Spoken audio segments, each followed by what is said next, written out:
Welcome to this latest edition of the Real Deal Podcast. I'm your host, Cyril Gerald Quinn, discussing the world of sports and pop culture. This podcast, of course, is sponsored by All Calculated Measures, consistency, discipline, confidence. Those are the traits of All Calculated Measures clothing by Adrian McDonald. Shout out to him for provide black-owned business. And you saw me last week with the T-shirt on.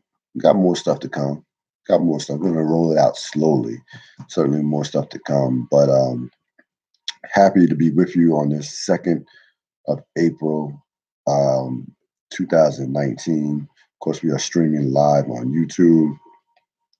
This I will not have this podcast streaming from Blog Talk Radio, but you can find us on many different platforms, whether it's YouTube, Stitcher, a number of other platforms, which will be listed on the bottom half of the comments on my YouTube channel. So, or for at the bottom half of my description on the YouTube channel, so you can look out for that. We begin the program or the podcast with you know, on a just tragic and sad note.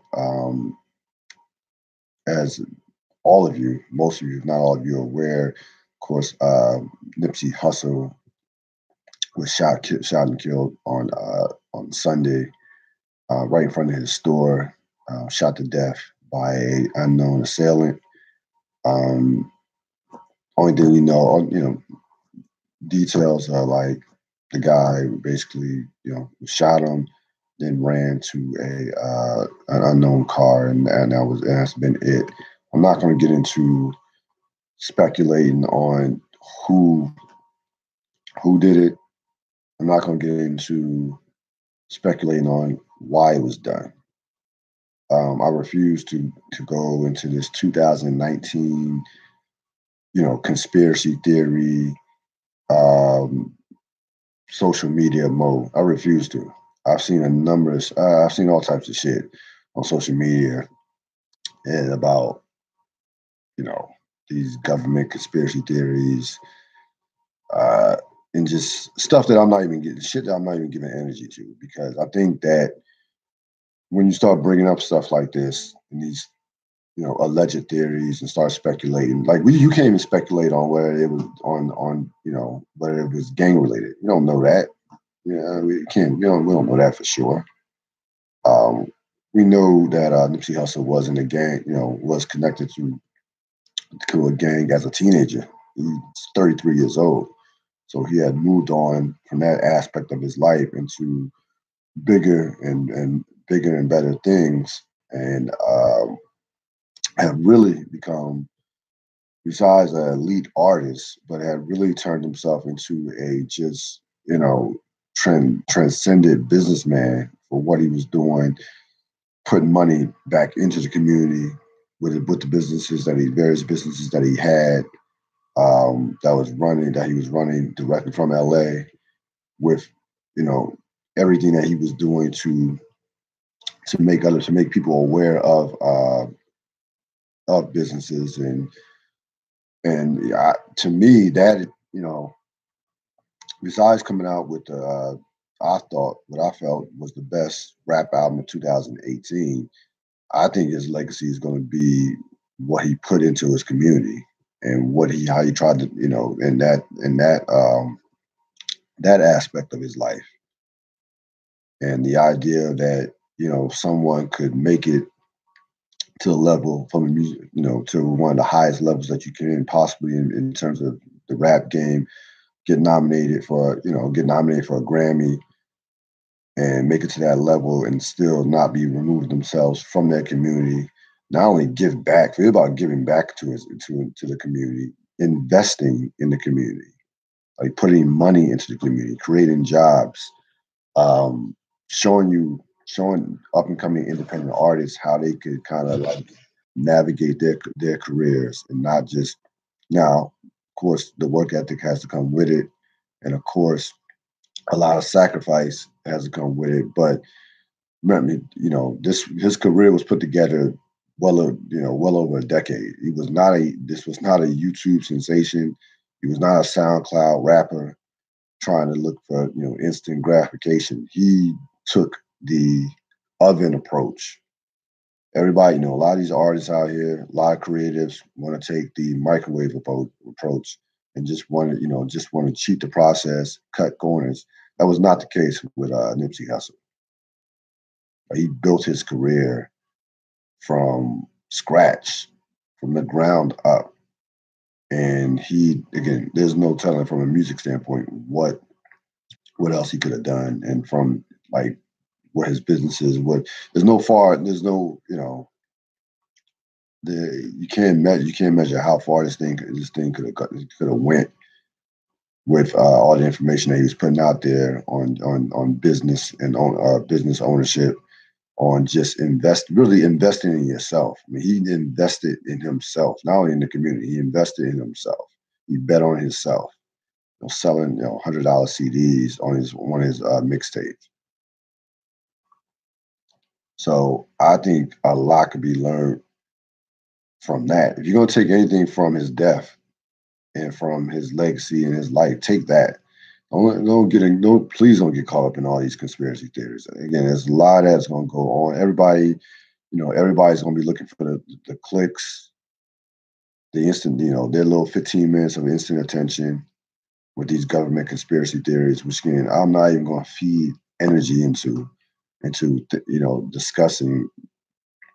discussing why somebody would have wanted to kill, who did it, or why somebody would want to kill him. Again, I'm someone who just deals with facts. I'm not dealing with speculation. We know, based on the reports, unidentified Black man got into a getaway car. That's all we know. That's it. Other details will eventually come out.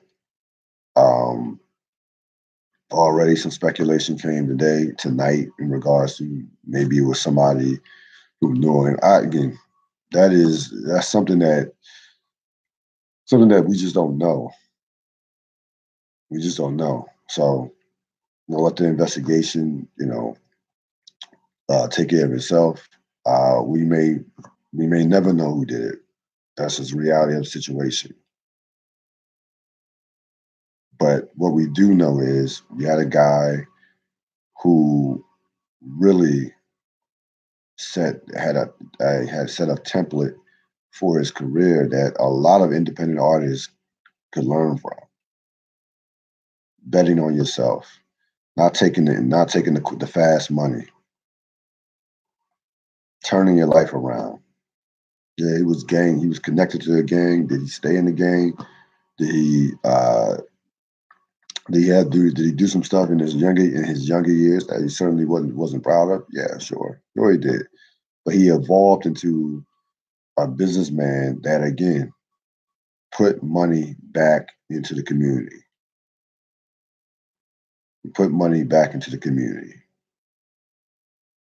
And there's a lot to be said about that. A lot of people, it's one thing to get put on.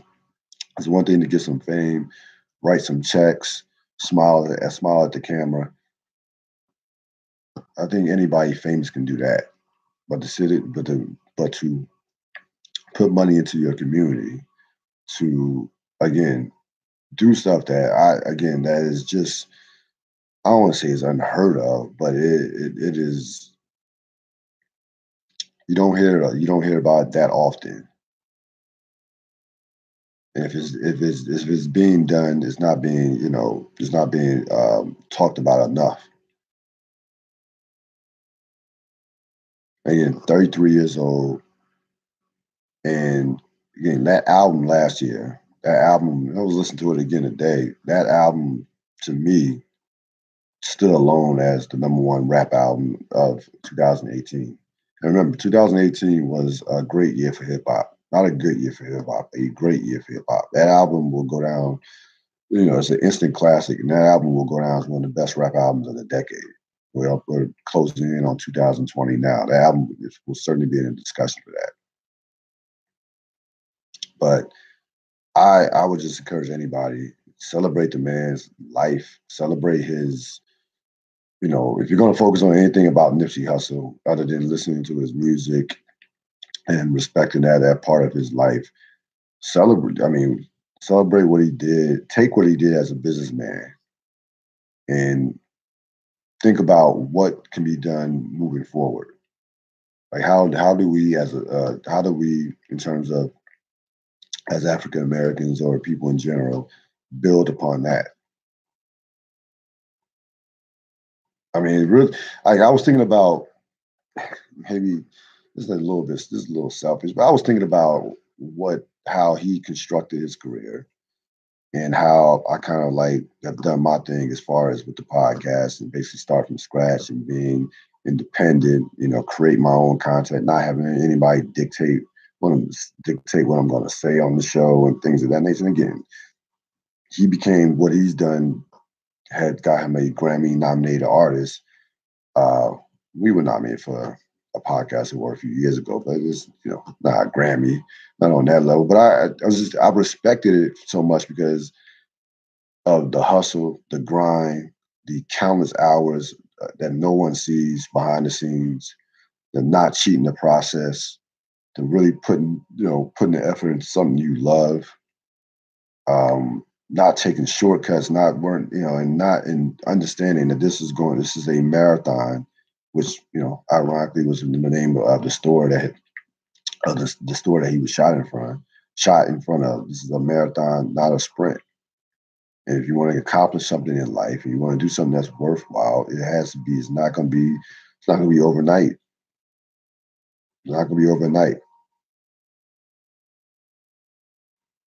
So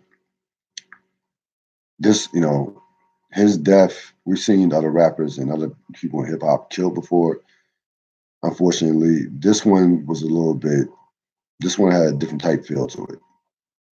It really did, as in comparisons to other artists. Not to make it seem like his life meant more than Tupac's or Biggie's. No, I'm not saying that at all. But this one had a different type of feel to it. It was a different type of energy when I heard about this on Sunday night, Sunday evening. And the unfortunate part about it, besides the obvious, black man gunned down, not even prime in his life, 2 kids, a wife. How about up and coming artists coming up who had ideas or thoughts about putting money into their community from where they're from? If they're from a rough neighborhood or if they're from a neighborhood that had a lot of violence, what are they thinking right now? We're 20. What is a 22, 23-year-old thinking right now from that standpoint? Are they going to, are they likely to, try to follow his template, or are they like saying, fuck this, I'm getting out of it, I'm getting out the hood, I'm getting out of this neighborhood, I'm moving on. I'll be the artist that just be writing checks and smiling at the camera.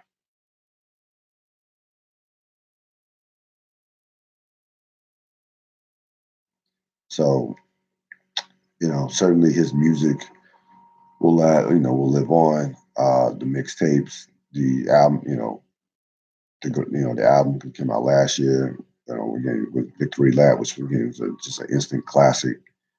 But to me, his business acumen and what he did in his community will far outweigh anything from even him as an artist in terms of the music. I think a lot could be learned from some of his principles, some of his business principles that he had, some of his beliefs that he had from a business standpoint. Just getting started here on this last edition of the Ril Dil Podcast on this 2nd of April, 2019. Broadcasting live here on YouTube. Again, we are sponsored by ACM Clothing.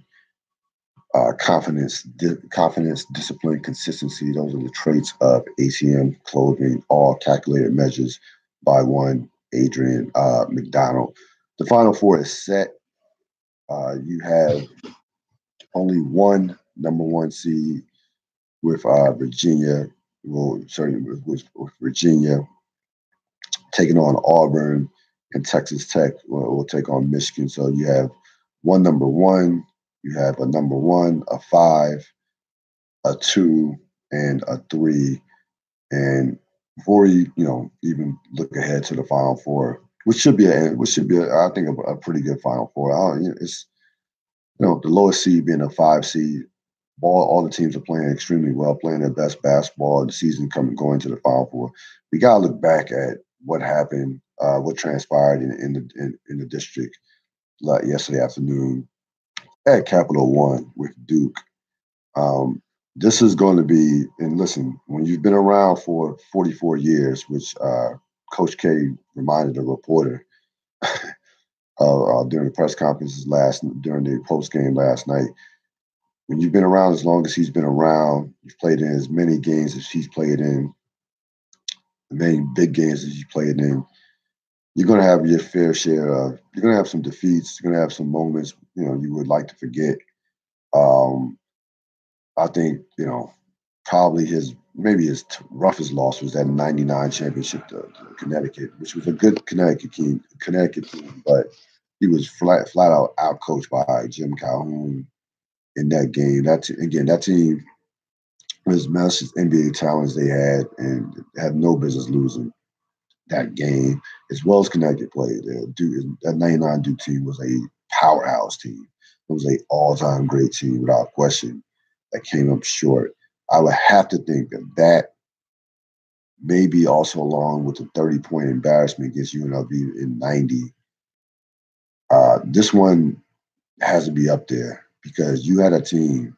Now, again, coming into the tournament, all throughout the course of the season, we knew Duke was a flawed basketball team. Despite the amount of draft picks that they had, lottery picks that they have, despite the transcendent player that Zion's going to be, that he is, and is going to be in the NBA, despite what some may think, despite that, they had the best talent. We knew that they were flawed with the shooting, the free throw shooting, um, and just the fact that they were so dependent on those three players and their starting five. Really didn't develop the bench that much, develop the bench, and then develop shooting off the bench. So this was a team that was a flawed basketball team, a team that, again, I didn't think was going to win national championship. With that being said, when you have a player of Zion Williamson's caliber, you have to get to the Final Four. Like, just look at the fact that there's only one number one seed in the Final Four. Okay, there's only one number one seed in the Final Four. There were just not a lot of very great teams. There's no great teams out there this year, and even at the top, you look at what happened in Kentucky, UNC, North Carolina, Michigan. Just not a lot of good teams, and there's not a lot of big time teams in general. So this was a year where a player of Zion Williamson's caliber could take you to a national championship, similar to what Kemba Walker did to UConn back in 2011, and they didn't have nowhere near Miles' talent as Duke had. It's not even close. And you have a situation where you look at that game. Duke didn't even know how to. They couldn't even get Zion Williamson the ball. They couldn't even throw entry passes to get him the basketball. Zion Williamson really should have averaged like 30 or 35 points. Like if he had enough touches, he easily could average 30 or 35 on the college level. Easily.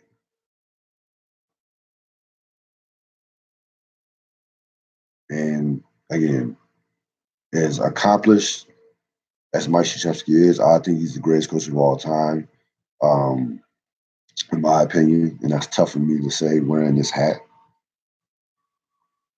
but I believe he is. This one will stick with him for a long time. This one really will stick with him for a while. Because if you get to, I look at I look at college basketball from this standpoint, the Final Four. Anyone could lose in the Final Four. Anyone could lose in a national championship. Just like in baseball, anybody could lose in the World Series. But to not get to the Final Four with that guy on your team is inexcusable. And again, I'm taking nothing away from Michigan State whatsoever. I think I've been a Tom Izzo fan for years. They were tailor made to beat Duke. They're a veteran laden team with enough talent, with enough guile and intestinal fortitude that could really push Duke mentally and physically.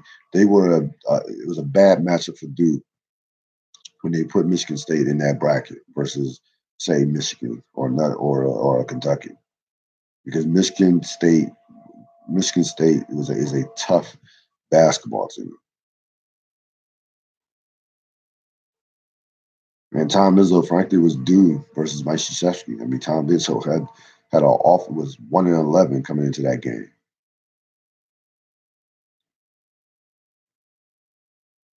So again, I don't want to take anything away from what Michigan State did. They made some big plays every time. It looked like Duke was about to take control of the game.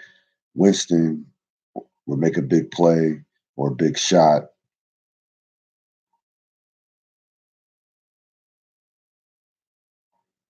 I think how they ended the half was big in terms of the run that they went on when they were down 30-21. That was a big time run for them to go on going into halftime.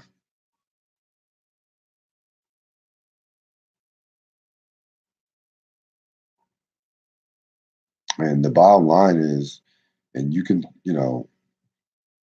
kind of connect this with Kentucky, the one and done for the most part, and it's more of a we are in probably year 10 of the one and done. It has produced 2 championships. 2012 Kentucky, 2015 Duke. And think of how many lottery picks, how many first round picks that those 2 teams have produced since, say, 2010.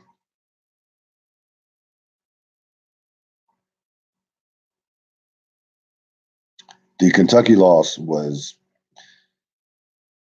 I think I can make a case that the Kentucky loss was worse, because I don't think Auburn is as good as Michigan State, and I don't think Auburn is as good as Michigan State.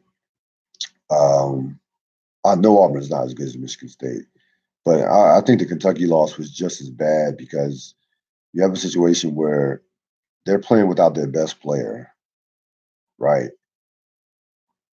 You catch a break by not facing North Carolina team, and this Auburn team had every excuse to have an emotional letdown, quick turnaround. You're in control early, and they're at 22-11. Auburn was ready to be knocked out. And if Auburn loses in the Elite Eight, no one's criticizing Bruce Pearl, even with their best player. And you allow Auburn, without their best player, to win that game. And really, Kentucky and Calipari, and this is why I've never been a Calipari fan, especially since he's gotten to Kentucky, and considering how he left his previous stops in Memphis and in UMass. He's one of the most overrated coaches in college sports and all sports, period. Because there's no way he should only have 1 championship. It's a bad loss for Kentucky. It's a horrible loss for Kentucky.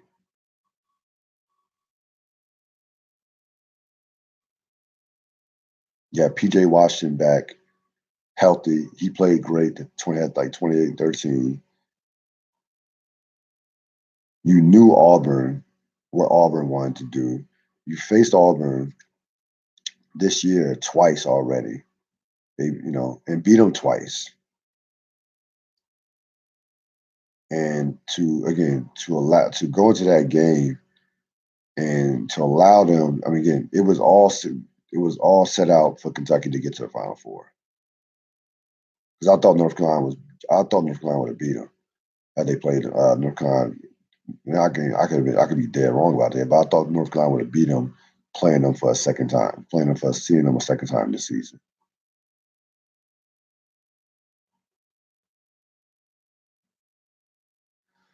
So again, the one and dones have not worked out. I would say for the most part, you look at Kentucky and Duke, two teams who have between them have by far and away have had the more lottery picks than any two programs, any other programs in the country since 2010, and they have two championships to show for it, and a bunch of disappointment. Like this Duke's now again. The Kentucky team in 2015 with Karl Anthony Towns, Devin Booker, that crew, there's no way in the world that crew should not won a championship and been undefeated. That crew should have been, it should have been 40-1, 40-0. It should have been 40-0. Ended up going 38-1 and losing to Wisconsin in the national semifinal. That was to me Calipari's worst loss by far with that crew. But the one and dones. Listen, these guys are going to try. The Dukes of the world, Kentucky's of the world, not going to stop recruiting these guys. They have their system. They know they're going to get the best players, and it's not like other teams are not trying to recruit these players. Roy Williams has tried to recruit Zion Williamson and some of the other top players that he doesn't get. Other places are trying to recruit these guys, so they're just beating out teams as far those two teams right now are just doing it better as far as being able to recruit and get these guys to come to their programs, but it has not produced the kind of results that it should produce, considering considering the talent of the players and considering how everybody looks at Krzyzewski and Calipari as two of the top coaches in the country. Krzyzewski, we know he's a legend. I don't view Calipari in that same vein, but he's looked upon as being a top coach. But for him again, for Calipari to only have one title, really, to me, should tell you something about what he's not doing at Kentucky. As far as Texas Tech and Virginia goes, Virginia. First of all, that was the Virginia Purdue game was the game of the tournament. The Purdue guard couldn't miss if his life depended on it. And again, those are one of the that's a game where Purdue will be sick to their stomach, considering that the ball gets tipped, right? The ball gets tipped perfectly. Give Virginia a lot of credit for the execution in terms of the pass, and the guy got it off in time and made the shot. He had to make a shot under duress, and the pass was perfect. But think about it, that ball, it kind of got the Robert Horry. I thought about Robert Horry, Vlade Divac and Robert Horry for the Lakers back in 2002. Lakers about to go down 3-1. Divac tips the ball out and hits Horry right in his shooting pocket. And, the rest is history. That's what this kind of felt like. That ball getting batted out perfectly to the Virginia guy who could make a play, who had enough time to make a pass, a perfect pass. It was a perfectly executed pass down the floor to get the ball to the player to make the shot. And he had to make a shot. The kid had to make a shot under duress, as far as a pressure shot to beat the clock. And without question, the biggest shot of his life to force overtime. And again, when something like that happens, that Virginia is winning. Virginia is winning in overtime. But that was a classic game, much more offensive game than what I expected. And probably again, probably the game of the tournament. I mean, between that and the Duke US, UCF game, those are probably the two games of the tournaments. Those are probably the two games of the tournament. Of the tournaments probably would lean towards the Purdue Virginia game. So you had that. Texas Tech Gonzaga surprised me a little bit. I thought Gonzaga was playing, coming off the Florida State win. I thought Gonzaga really had a chance to go all the way and win the championship, but was not, give Texas Tech credit for their defense. In the second half, their defense was, the defense was stifling. Gonzaga couldn't even run their offense. I mean, that was as good as defensive performance that you will ever see. Probably even that might be one of the better defensive performances in a half that I've seen in a long time. I mean, there's certain defensive performances that stand out. Memphis against Texas back in when Derrick Rose was a freshman in '08, that regional final that stands out because for whatever reason that stands out. But that was a virtuoso defensive performance by Texas Tech. They made enough shots. Gonzaga looked completely just out of their offense, was completely taken out of their offense in that second half. And now you have, and the Elite Eight really made up for the Sweet 16. And really, the Thursday Sweet 16. Friday Sweet 16, you got what you wanted. You got the big upset from North Carolina against Auburn. You got the another Duke nail biter. The Kentucky game was a close game. Kentucky and Houston was a close game. So Friday kind of made up for Thursday. And again, Saturday and Sunday, if you're a college basketball fan, you can't ask for much more than to get 4 close games, 2 overtime games, a 1-point game to cap it off with Duke and Michigan State. And now you had the Final Four set with 4 teams that are very good teams. I know Virginia is a slight betting favorite. I would myself lean towards Michigan State, considering how well they've matched up against Virginia in the past. But the way this tournament has gone, any one of these 4 teams could win it. I would not be surprised. I guess I would be the least surprised if Auburn won it. I'm still, I know Auburn's taking out 3 blue bloods, but 3-point shooting, we'll see how that goes. If that can carry over to Minnesota. But I guess Texas Tech would be the least surprising because the way Auburn can shoot the ball, Texas Tech struggles sometimes offensively with making shots and sometimes can be too reliant on their defense. But at this point, again, I won't be. I guess surprised is the wrong word. Any one of these 4 teams can win a championship. Like any one of these 4 teams can win it. So it should be a good Final Four. I know people who are, who don't like one and done are certainly are happy about this Final Four with no Duke or no Kentucky, or even to a lesser extent, no North Carolina, because both Nasir Little turned pro. Excuse me, Nasir Little turned pro today.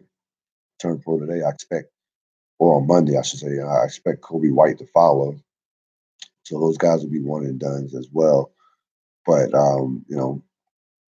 nobody the one and done players, you don't avoid recruiting those guys if you're North Carolina, if you're a blue blood, you're going to try to recruit those guys. They just have too much talent not to pass up. But you also have to build a team, and you have to have shooting. You got to get some glue guys. You got to get some guys to complement those one and done players, and that's where Mike Krzyzewski has failed over the past couple of years, is getting guys to complement his lottery picks. And it's very much possible to get guys to complement those players. I thought North Carolina's team was a championship caliber team this year. They ran to a hot shooting Auburn team, give Auburn a lot. I mean, that was a 2-point game at halftime on Friday, and then Auburn shot the lights out, hitting 12 for 18 from the 3-point line. North Carolina just couldn't recover. But I thought North Carolina had a championship caliber team this year in terms of veteran leadership, the one and done talent, and also with with shooting. So, sometimes, that's the beauty of this tournament. Anything can happen in a one game situation. And, I'm looking at Auburn. If I can't get the high school McDonald's All American player, if I can't get that caliber player, I would just get a bunch of 3-point shooters. Like I think that the game, has changed, and the 3-pointer has taken over the game. I think, volume 3-point shooting could be the way to go. It could be the way you can build your team. If you can't get a elite big man, or if you cannot get the top, creme de la creme player, the McDonald's All American player, or these top, or one of those players outside, who are just outside that you can't get that type of guy, those type of players, I would go for 3-point shooting. I really would, because again, that 3-point shot has changed the game. You it can wreck a game in a heartbeat if you are, especially if you're the underdog. It's the ultimate equalizer as far as evening up the talent, or closing the talent gap. Because there's no way I would take. Again, I think Auburn's a little bit better than what people are giving them credit for. They were a top 10 team earlier, but they're shooting the ball at a level where it's historic, throughout the course of the tournament. That's going to wrap it up for this latest edition of the Real Deal Podcast. As always, this is the Real Deal Podcast, telling it like it is with no apologies. Thanks for listening.